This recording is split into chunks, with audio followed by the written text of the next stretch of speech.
Welcome to valuationpodcast.com, a podcast and video series about all things related to business and valuation. My name is Melissa Gragg, and I'm a financial mediator and business valuation expert in St. Louis, Missouri. Today, we're speaking with Alex Prasad, who is located in Michigan, and he's actually an entrepreneur and a business attorney. And with a decade of experience in early stage companies and M&A law, we thought that a good conversation today would be talking about M&A transactions, deals, and kind of what creates a deal maker or a deal breaker. So, welcome, Alex. We're kind of going to be talking about some fun things today. How are you? I'm good. Thanks for having me. I'm excited. One of my biggest learnings, both operating businesses and participating in these deals, is what you think doesn't matter. Doesn't matter. Because think about what you want in the world, whatever it is, make more money. That means you have to convince another person to pay you the money, right? For your product or for your service. What do you want your employees to perform better? Well, you got to understand what they're coming from, what their perspective is. What you think doesn't matter. It's what the people around you think matters. So you're trying to get a deal done. How do you get the deal done? Well, you get to yes yourself first, right? Like, I want to do it on these terms, no problem. But you're in control of that. What you're not in control of is the other person's reaction, right, to what you do, et cetera. So you have to put yourself in other person's shoes and think it through from their perspective. So the threshold, if you find yourself in a deal, you go, am I required to disclose that?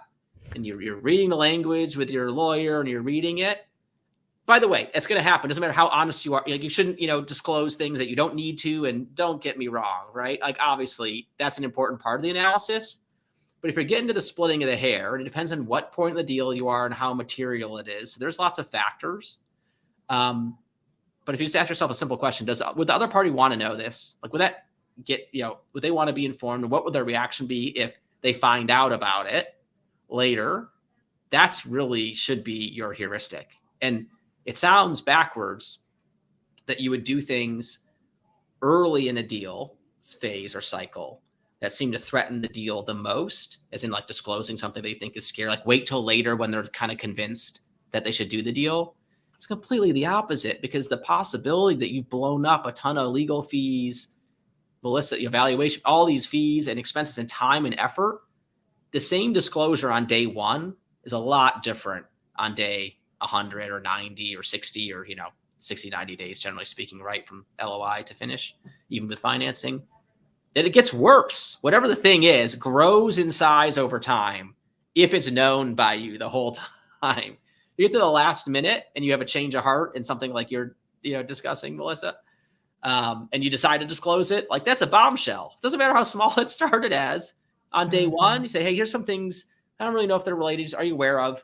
You can actually use that as a weapon later. So your example of a minority investment in a potentially competitor business, figured out whether there's a non-compete, et cetera. Still allowed in an M&A transaction, by the way, despite the recent rule changes, which may or may not hold up, but that's a different story. You disclose that on day one, they might skip it. And they remember it on day 99 or whatever it is at the end of the process. And you remind them, here's the email. I told you about this. Kind of neutered that issue largely. You still have a problem with it, right? Later, but you've done your job. But this not disclose it, hold on to the secret until like you are going to explode. That doesn't end well most of the time. Well,